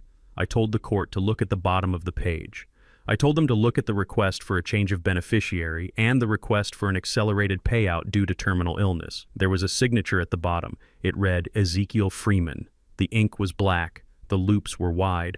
I looked at Tyrell, who was still on his knees. I told him to look at me. I told him that I had not signed anything in black ink in 20 years. I told him I only sign in blue archival ink. It is a habit from the shipping business. I told the judge that the signature on that document was a forgery. I told him that my son had tried to cash in my life before I was even dead. I told him that Tyrell had submitted this paperwork to the insurance company 2 days after I disappeared. He had claimed I was missing and presumed dead or incompetent, hoping to trigger a clause that would give him control of the policy. He wanted the $100,000 to run away. He wanted to use my death benefit to start a new life while I was still breathing. I leaned down close to Tyrell's face. I whispered so only he could hear, but the microphone picked it up anyway. I said, you tried to sell my life, Tyrell. You tried to forge my death warrant. I stood up straight and addressed the bench. I said, Your Honor, this is no longer a matter of bankruptcy or civil debt. This is fraud. This is forgery. This is an attempt to defraud an insurance carrier and steal the identity of a living person. I pointed at the document. I said my son did not just make bad financial decisions. He made criminal ones. He crossed the line from a bad borrower to a felon. The judge looked at the document. He compared the signature to the ones on the bankruptcy filing. His face went hard as stone. He looked at the bailiff standing by the door. He nodded. Tyrell saw the look. He tried to stand up, but his legs failed him. He slumped back against the plaintiff's table. He looked at his hands. He realized the walls were not just closing in. They had just locked. He realized that he had not just lost a lawsuit, he had lost his freedom. The civil trial was effectively over. The criminal trial was about to begin, and the primary witness against him was the man whose name he had signed. The judge ordered a recess to process the new evidence of forgery and fraud. The marshals moved to take Tyrell into custody, but I raised a hand. I asked the court for a moment. I walked to the large window on the left side of the courtroom, which overlooked the employee parking lot and the rear exit. I gestured for the bailiff to bring Tyrell to the window. The young man looked confused, but the authority in my voice made him comply. He dragged my weeping son over to the glass. I told Tyrell to look down. I pointed to a rusted gray sedan parked between a dumpster and a delivery truck. It was a car that had seen better days, the kind of vehicle you buy with cash and abandon without a second thought. Inside the driver's seat sat a figure hunched low, wearing a hooded sweatshirt and dark sunglasses despite the overcast sky. It was Bishop King. He was not in Dubai, he was not in Mexico. He was right here in the parking lot of the federal courthouse, hiding like a rat. He was a fugitive on the FBI's most wanted list for financial crimes, yet he had risked everything to come here. He was not here to support Tyrell. He was not here to provide legal counsel. He was here because he was an addict. He was addicted to other people's money, and he was desperate. He was waiting to see if Tyrell walked out of those doors. He was gambling that my son had managed to pull off one last con. He hoped that Tyrell had guilted me into a settlement or secured a loan modification or maybe even successfully forged a check. Bishop was waiting to strip the carcass of my son one last time before he fled the state. He was waiting to take whatever scraps Tyrell had managed to steal from me and leave him holding the bag. Tyrell squinted through his tears. He recognized the profile. He recognized the nervous tapping on the steering wheel. He whispered the name, Bishop. He looked at me with confusion. He asked why Bishop was here. He asked if Bishop had come to save him. I looked at my son with pity and disgust. I told him that Bishop was not a savior. I told him Bishop was a vulture. I told him that Bishop was only here because he thought you were stupid enough to get money out of me and loyal enough to hand it over to him. Then I pulled out my phone. I dialed a number I had saved as Agent Miller. I said 3 words into the receiver. He is there. I hung up. Tyrell looked at me. He asked what I had done. I told him I had done what a father does. I cleaned up the mess. I told him that my private security team had tracked Bishop's burner phone for 3 days. I told him I knew exactly where he was sleeping and what he was eating. I told him I could have had him arrested yesterday. I could have had him picked up at a gas station on the interstate. But I didn't. I waited. I waited because I needed you to see this, Tyrell. I needed you to see the end of the movie you have been living in. Before Tyrell could answer, the parking lot below erupted. 4 unmarked black SUVs screeched around the corners, blocking the exits. Sirens wailed, slicing through the quiet afternoon. Men in tactical gear poured out of the vehicles, weapons drawn. They swarmed the gray sedan. Bishop scrambled. We watched from the window as the man who claimed to be a tycoon tried to claw his way out of the passenger door. He fell onto the asphalt. He tried to run, but he was an old man with soft hands and no stamina. An agent tackled him. They pressed his face into the grit of the parking lot. We watched as they stripped the sunglasses off his face. We watched as they tied his hands behind his back. We watched them pull a bag from the trunk of his car, a bag that likely contained the last of the money he had stolen from families just like ours. Tyrell watched in silence. His body was shaking. He was watching his god fall. He was watching the man he had put above me get treated like common street trash. The marshals in the courtroom received a signal. They opened the side doors to lead Tyrell down to the transport van. I followed them. I wanted to be there on the pavement. I wanted to hear what Bishop had to say. We walked out the side exit just as the agents were hauling Bishop toward their vehicle. He looked wild. His hair was a mess. His clothes were dirty. He looked up and saw us standing on the steps. He saw me in my bespoke suit looking down at him, and he saw Tyrell in handcuffs looking broken and small. The recognition on Bishop's face turned instantly to a feral rage. He did not look at me. He looked at Tyrell. He did not ask if Tyrell was okay. He lunged against the agents, spitting fury. He screamed at my son. His voice was a raw tear in the air. "You stupid fool, Tyrell," he yelled. "You useless idiot." Tyrell flinched as if he had been struck. He looked at Bishop with wide, pleading eyes. He whispered, "Pop." Bishop roared, "Do not call me that. You ruined everything. If you had just gotten the money from the old man like I told you, I would be halfway to the border by now. You were supposed to be my payday, Tyrell. You were supposed to be the golden goose. But you are just a failure. You could not even rob a senile old man properly." He thrashed in the grip of the agents. "I spent 2 years grooming you," Bishop screamed. 2 years listening to you whine about your daddy issues. And for what? For nothing. You are worthless, Tyrell. You are a bad investment. I should have left you in the gutter where you belong." The agent shoved Bishop into the back of the van and slammed the door, cutting off his stream of abuse. But the echo of his words hung in the cold air. Tyrell stood on the sidewalk. His knees buckled. The marshals had to grab his arms to keep him from hitting the ground. He looked at the van driving away. Then he looked at me. The realization washed over him. It was absolute. It was total. He had betrayed the father who loved him for a predator who viewed him as a line item on a balance sheet. He had tried to kill me for a man who wished he was dead. He opened his mouth to speak, but no sound came out. He just crumbled. He hung his head and let out a sound that was not quite a cry and not quite a scream. It was the sound of a soul breaking into pieces. I watched him. I did not look away. I did not offer comfort. I simply adjusted my cufflinks and turned back toward my car. The lesson was delivered. The tuition had been paid in full. The sound of the gavel hitting the wood block was final, like the last nail being driven into a coffin. Judge Sterling did not mince words. He looked down at Tyrell and Courtney with the kind of disdain usually reserved for violent criminals. He declared their bankruptcy petition denied with prejudice, which meant they could never file again for these specific debts. The shield of the law had been stripped away, leaving them naked before their creditors. And the only creditor that mattered was me. The judge ordered the immediate seizure of all collateral. The house on Maple Drive was forfeit. The leased vehicles were to be surrendered immediately. But the judge did not stop at civil penalties. He looked at the evidence of the forged insurance documents and the concealed assets. He stated clearly that he was referring the matter to the district attorney for criminal prosecution. Tyrell and Courtney were no longer just homeless, they were facing potential prison time for fraud. The judge set a restitution plan that was essentially a life sentence of debt. Every dollar they earned for the rest of their lives would be garnished until ZF Capital was made whole. They would be working for me forever. I watched the color drain from Courtney's face as she realized her future did not hold vacations in the Hamptons but double shifts at a diner just to stay out of jail.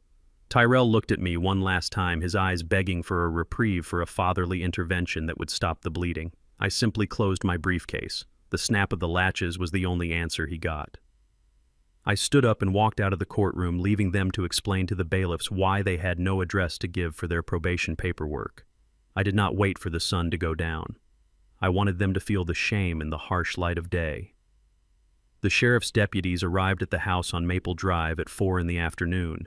It was raining, a cold, relentless Chicago sleet that turned the world gray and miserable. I parked the Rolls-Royce half a block away, the tinted windows turning the scene into a silent movie. I watched as the officers banged on the door. I watched as they gave my son and his wife 10 minutes to gather their essentials. There was no dignity in it. They came out stumbling. Courtney was dragging a large suitcase with a logo that pretended to be Louis Vuitton. As she hit the bottom step, the cheap plastic wheel snapped off. The case fell sideways into a puddle of mud. She stood there in the freezing rain, staring at her ruined bag and her ruined life. She looked up at the house that was no longer hers. The neighbors were watching. Curtains twitched in every window on the block. The people Courtney had tried so hard to impress were now witnessing her total collapse. Tyrell came out carrying a box of clothes and a lamp. He looked small. The arrogance was gone, washed away by the rain. The deputies locked the door and placed a bright orange eviction sticker over the lock. It was over. The kingdom of lies had officially been condemned. My driver Michael put the car in gear to pull away slowly. Tyrell saw the movement. He recognized the phantom grill. He dropped his box in the wet grass and ran toward the car. He looked like a drowned rat, his expensive suit soaked through his hair plastered to his skull.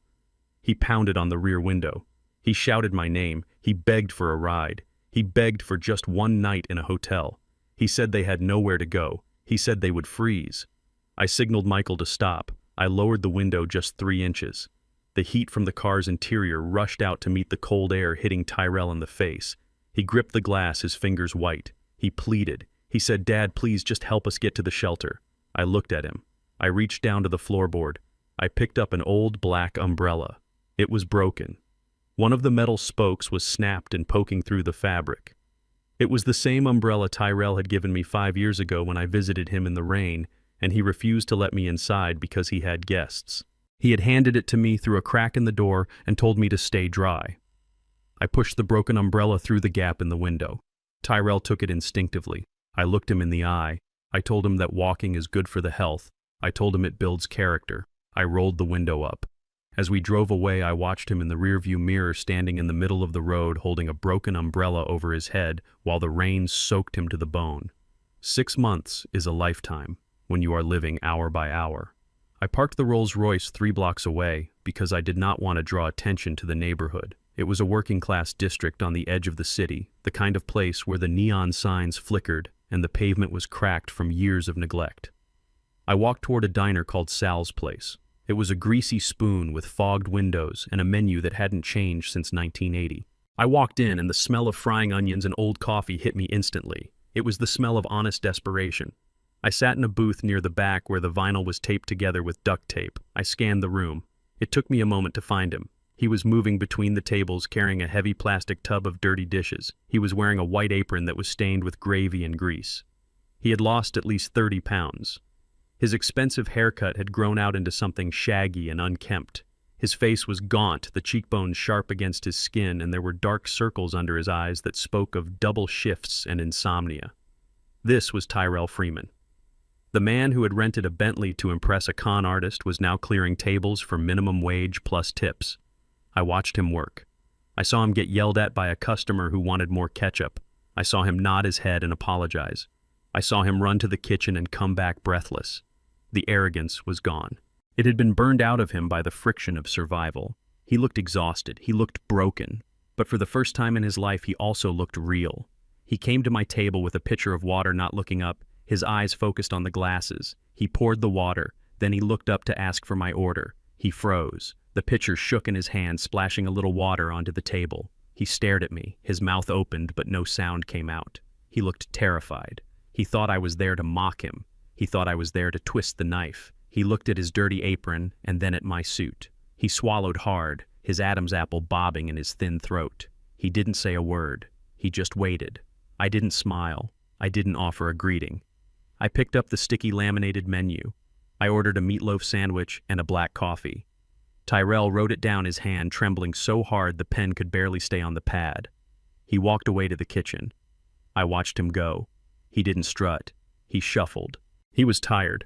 I ate my meal in silence, watching him work the room. He was efficient. He didn't stop to check his phone because he probably didn't have one anymore. He didn't stop to chat. He worked because if he didn't work, he didn't eat.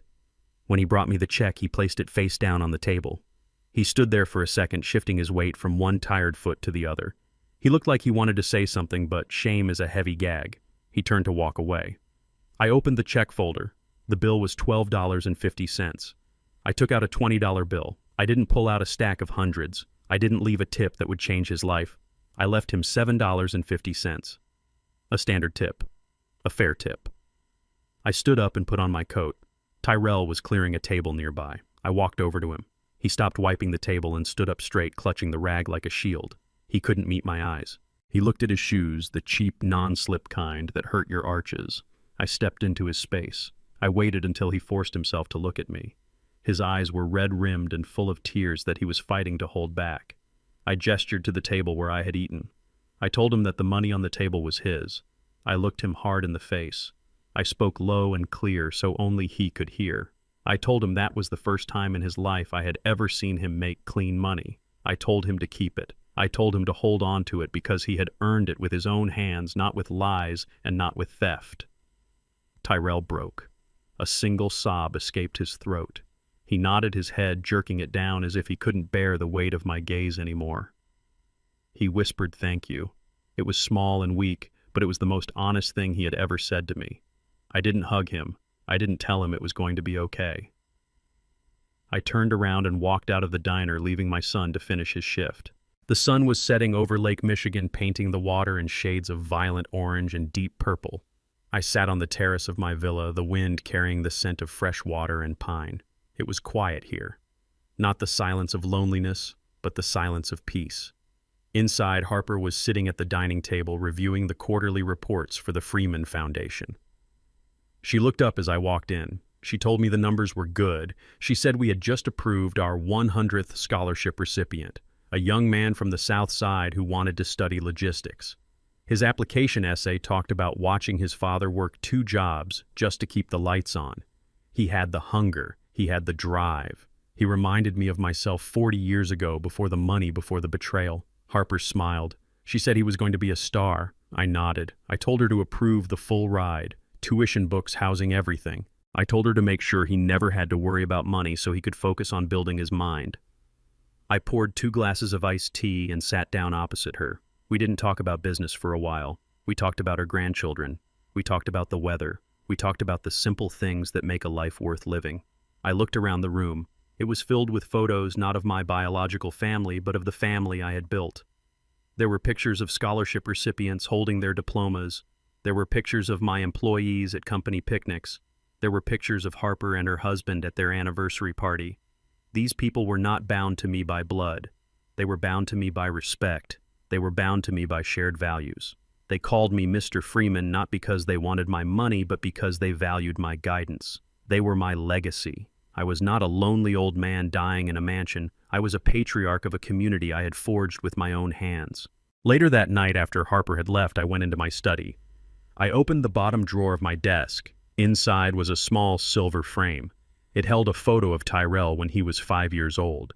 He was sitting on my shoulders, laughing, his hands gripping my hair tight. He looked so happy. He looked so innocent. I traced the line of his small face with my finger. I had loved that boy more than my own life. I had worked double shifts until my back broke just to buy him the sneakers he wanted. I had sacrificed my pride 1,000 times to give him a better start than I had. And in the end, it hadn't been enough. Or maybe it had been too much. Maybe I had shielded him so well from the struggle that he never learned how to fight. I looked at the photo for a long time. The pain was still there, a dull ache in the center of my chest. I had lost my son. Not to death, but to greed. I had lost him to the illusion of easy money and false idols. But as I looked at his smiling face, I realized something else. I had saved myself. I had refused to be a victim in my own life. I had refused to let them strip me of my dignity and leave me to rot. I put the photo back in the drawer and closed it. The click of the latch was soft but final. I walked out onto the terrace again. The stars were out now, bright and cold against the black sky. I took a deep breath of the night air. It tasted clean. It tasted like freedom. I had paid a high price for this peace. $50 million was a lot of money, but the cost of the truth was even higher. It cost me my family. It cost me my heart. But standing there looking out at the dark water, I knew it was a bargain. I had bought back my self-respect. I had bought back my future. And that was a truth worth every single penny. I turned off the lights and went inside, ready for whatever tomorrow would bring. I learned that you cannot buy respect, but you can certainly buy your freedom.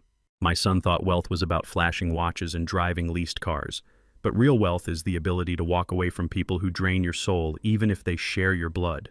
It took me 70 years to realize that I didn't need their validation. I needed my own self-respect. To anyone watching this who feels trapped by toxic family obligations or undervalued by those they sacrificed for, do not set yourself on fire just to keep others warm. Sometimes the most loving thing a father can do is let his children fall so they can finally learn how to stand on their own 2 feet. If you enjoyed this story of justice and redemption, please hit the like button and subscribe to the channel for more.